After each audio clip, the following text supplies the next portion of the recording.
Olá, estamos aqui de novo para mais um vídeo do canal. Eu queria pedir para vocês compartilhar, comentar, dar um like, contribuir com o canal, tá? E indicar para as pessoas, etc. Eu quero falar agora sobre um assunto que para mim tem me incomodado. Eu vou chamar de racismo previdenciário. Em 1831, o regente Feijó ele promulgou uma lei, 7 de novembro de 1831, que declarava livre os escravos que vinham, né, os negros que vinham capturados e que chegavam aqui nos navios negreiros. Foi a primeira lei contra o tráfico negreiro. E ela proibia o tráfico negreiro, essa lei, e além disso declarava livre quem chegava aqui nessa condição de transportado em navios negreiros. Em 1850 houve a lei Eusébio de Queiroz que reforçava essa lei essa lei Feijó. A gente ouve muito mais falar da lei Eusébio de Queiroz. Acho que ela trouxe muito mais elementos para combater o tráfico negreiro. A partir desse período, toda pessoa que fosse escravizada por ter chegado em navios negreiros era ilegalmente. Mas isso graçou muito.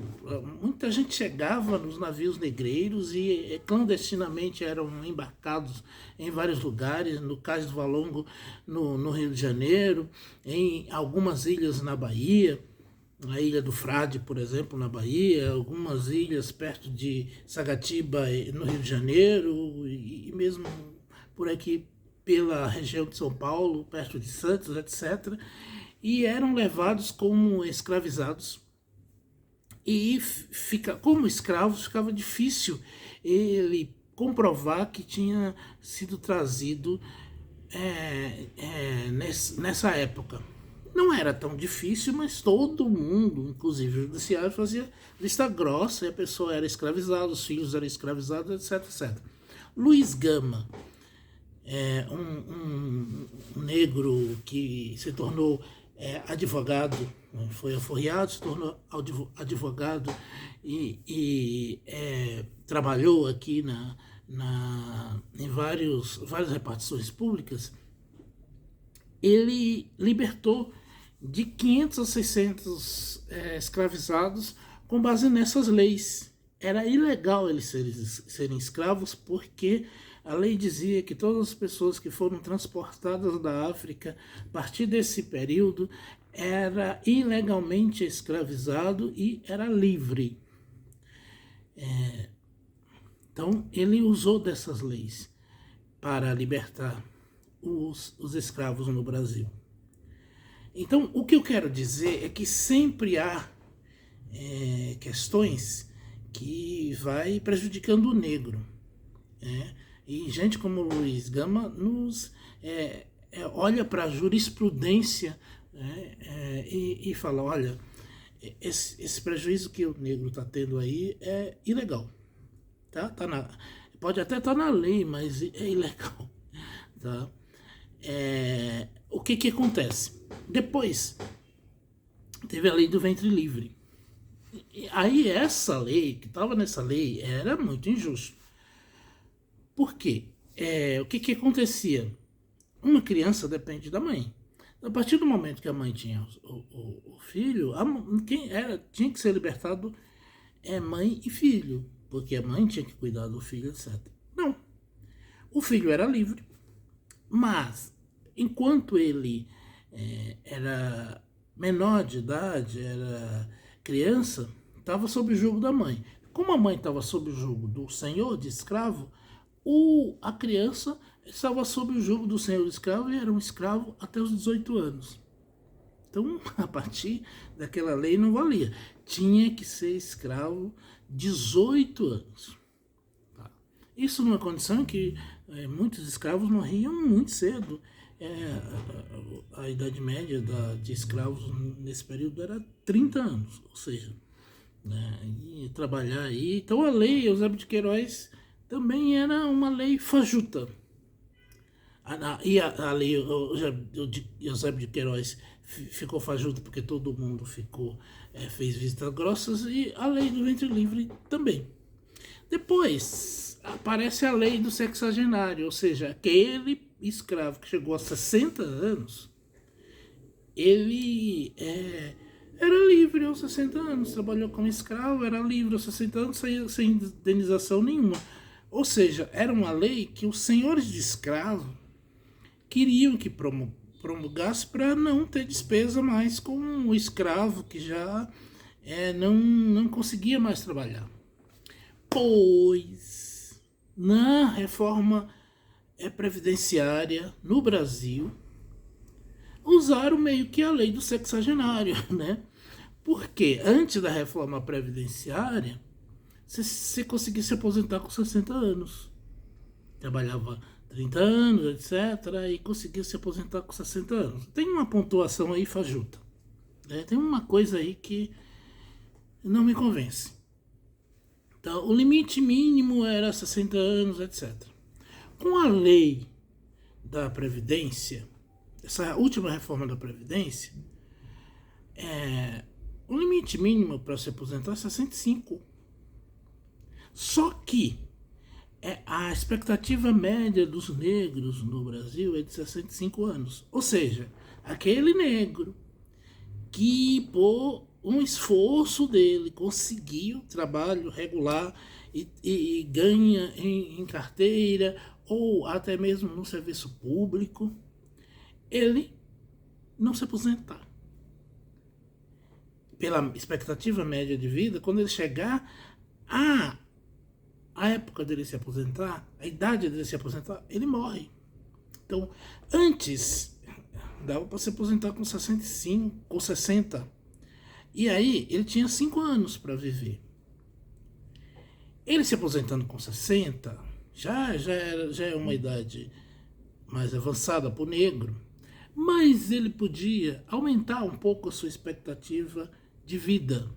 Poderíamos aumentar um pouco a expectativa de vida do negro. De 65 a gente passar para 66, 67, até 70, etc. Mas eles não se aposentando aos 60 e chegando aos 65, ele já está tão desgastado que a expectativa de vida talvez até diminua. Talvez até diminua. Isso contando que agora é uma coisa para se conceder aposentadoria por invalidez. Você tem que estar absolutamente incapaz na cama para morrer, para se conceder aposentadoria por invalidez. E ainda quando você morre, o INSS, então as autoridades chegam assim: por que você morreu? Agora eu vou ter que conceder pensão para quem fica. Eu não queria conceder nem pensão para quem fica. Esse é um dos objetivos da reforma da Previdência. Esse foi um horror na reforma da Previdência que houve recentemente. Essa reforma da Previdência, eu estou falando agora para a coalizão negra por direitos, para o judiciário inteiro, até para a PGR brasileira e para todos os ministros do judiciário, é uma injustiça. Ela tem que ser revogada do ponto de vista do racismo previdenciário. Nós estamos vivendo um racismo previdenciário no Brasil. O negro recolhe a sua contribuição para a Previdência e não goza da sua aposentadoria. Tá? Então, nós estamos ainda do ponto de vista dessa reforma previdenciária, nós estamos sob o regime da escravidão. O negro trabalha, mas não alcança o seu direito. Porque qual é o objetivo de recolher a previdência ali quando você paga, quando você recebe seu salário? Você recolhe a previdência, porque um dia você se aposente. Claro, também se adoecer, a Previdência cobrir, etc. Se você ficar inválido, inválido pode esquecer porque, né, invalidez só estão dando no caixão e olha lá. Então nós estamos vivendo um racismo previdenciário. Urge, senhores aí da Coalizão Negra por Direito, entrar com alguma ação para revogar essa última reforma que aconteceu, essa última reforma aí que está em vigência. Para que o negro possa se aposentar pelo menos aos 60 anos de idade. A idade mínima, ser 65 anos de idade, é um racismo previdenciário insuportável. Vamos aumentar a idade, a expectativa de vida do negro, contribuindo para que ele se aposente aos 60 anos. E é mais da metade da população brasileira. Isso se a gente falar das pessoas pobres, que são brancas, etc., de outras cores, etc., e que nas condições de pobreza também tem expectativas semelhantes à expectativa do negro. Então, essa reforma, essa última reforma da Previdência é prejudicial a pelo menos metade da população brasileira. E pela jurisprudência, seguindo o Luiz Gama, ela tem que ser revogada imediatamente. Isso aí, contribua com o canal, repassem, compartilhem e dê o like e indique para outras pessoas.